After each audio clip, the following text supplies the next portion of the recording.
Sobat Metop, Medan memang top. Sobat Metop, nomor pokok wajib pajak atau NPWP dan nomor induk kependudukan atau NIK mau digabung. Apakah semua penduduk Indonesia mau dipajaki?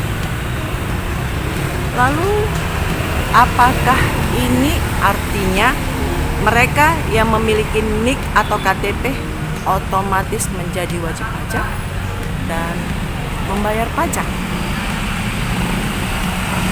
Nah, Sobat Metop, untuk mengetahui informasi dan bagaimana kesahihannya ini, yuk ikutin aku di cerita revlogku di Metop, Medan Memang Top, bersama aku Asmita Siregar di Disduk Capil Kota Medan dan Kanwil DCP Sumut 1. Nah, Sobat Metop, saat ini aku berada di ruangan Kepala Bidang PIAK, yaitu Badan Pengelolaan Informasi Administrasi Kependudukan. Nah, Sobat Metop, bagaimana kalau kita langsung bertanya dengan Kepala Bidang PIAK di Dinas Kependudukan atau Disduk Capil Kota Medan. Selamat pagi Pak, Assalamualaikum Pak. Izin Pak mengganggu ya. Dengan Bapak apa Pak? Arpian Saragi.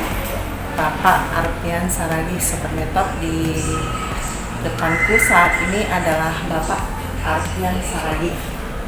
Nah, ada sedikit Pak, tadi juga kita sudah keliling-keliling ya di bawah untuk mencari tahu tentang penggabungan sebuah nomor induk KTP atau NIK digabungkan menjadi NPWP. Apakah di Kota Medan ini sudah berjalan Pak? Oh, itu kewenangan Kementerian Keuangan. Jadi di tingkat pusat itu ada MOU antara Kementerian Keuangan dengan Kementerian Dalam Negeri dalam rangka pemanfaatan data. Jadi sekarang ini Kementerian Keuangan dalam rangka pemanfaatan data tadi mereka mengembangkan ya, yang selama ini nomor NPWP itu sendiri. Jadi ke depannya itu otomatis NIK itu dijadikan nomor NPWP itu dari Kementerian Keuangan. Jadi dampak dari MOU antara Kementerian Keuangan dan Kementerian Dalam Negeri. Oh, dari Kementerian Dalam Negeri dengan Dirjen Pajak atau gimana? Dengan Kementerian Keuangan. Ya, jadi kalau ditanya apakah Medan sudah menerapkan, itu orang Kementerian Keuangan yang tahu. Jadi kalau kami di sini MOU-nya itu antara pusat dan kita otomatis karena sistem kita kan sudah terpusat, kita otomatis sudah bekerja sama dengan Kementerian Keuangan. Biasanya orang Kementerian Keuangan misalkan kalau ingin mencari data-data yang belum valid, misalnya mereka datang kemari. Jadi untuk sebuah edukasi ke masyarakat terkhusus di Kota Medan ini ada nggak mengetahui bahwasannya itu SPWP atau digabung dengan NIK? Kalau itu saya lihat sosialisasinya melalui media cetak, televisi ya. Itu saya lihat sudah mulai, tapi mungkin tahun ini belum, atau nanti saya nggak tahu launchingnya berapa dimulai ya. Tapi itu undang-undangnya yang udah ada. Oh, undang-undangnya ya. Peraturannya udah ada memang. Nanti otomatis NIK itu menjadi nomor wajib pajak. NIK-nya ya, nomor induk KTP kita menjadi. Ya. Jadi apakah ketika warga ataupun kita yang memiliki nomor induk KTP itu semuanya wajib pajak?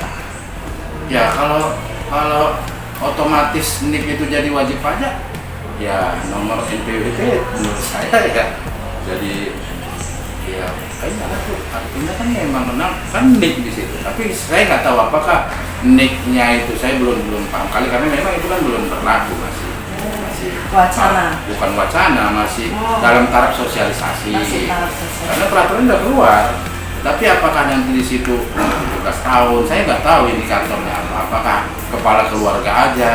Kan pasti ada, nggak mungkin anak bayi udah kena pajak misalkan. Yang bayar pajak kan orang tuanya. Ini kan indikator ini ya yang belum saya apa. Tapi saya yakin nanti akan disosialisasi secara luas pasti.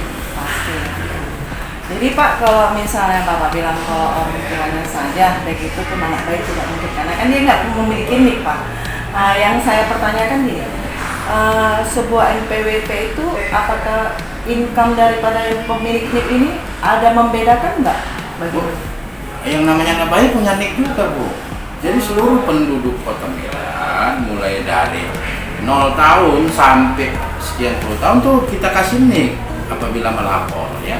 Sekarang kami juga di undang-undang sudah seaktif pemerintah juga, jadi kami juga sudah berada di tengah-tengah masyarakat untuk melayani penerbitan akte kelahiran. Apabila masyarakat mengajukan akte kelahiran yang bayi itu kan kita kasih NIK, jadi semua penduduk yang telah terdaftar itu punya NIK Bu. Jadi bukan hanya orang dewasa yang punya NIK. Jadi kalau masalah indikator berapa pendapatan itu nanti orang Kementerian Keuangan Bu, kami nggak punya kewenangan untuk itu. Jadi kalau berapa sih pendapatan yang kena pajak, itu indikator yang Ibu bilang, itu nanti orang Kementerian Keuangan pasti ada nanti pajak. Gitu. Ada edukasinya ya Pak ya? Ya pasti ada sosialisasinya, nggak mungkin langsung diterapkan, pasti sosialisasi bagaimana. Makanya saya bilang tadi otomatis NIK itu nomor NPWP.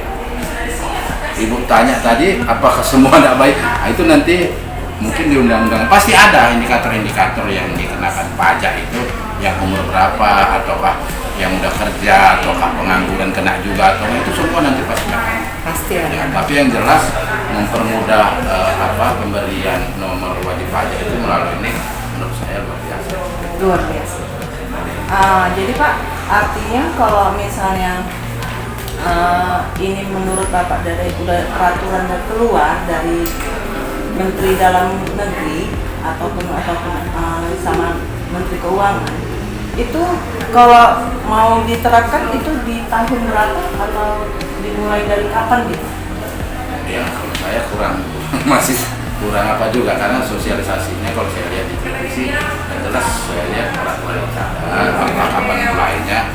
Itu nanti kalau menurut saya Ibu nanti boleh wawancara orang Kementerian Keuangan atau Dijen Pajak yang di jalan di sebelah kantor gubernur itu, mungkin Ibu bisa informasi di situ. Tapi kalau kami tentang itu kan nggak ada kewenangan, karena bukan kami yang istilahnya, bukan Kementerian Dalam Negeri Bu ya. Nah, sahabat laptop, itulah tadi kita tanya-tanya dengan Bapak kepada Kepala Bidang apa tadi Pak? Pihak yang ada di Dinas Dukcapil Kota Medan. Nah, sahabat laptop, itu sebuah informasi tentang penggabungan NPWP dengan sebuah NIK yang ada di Kota Medan.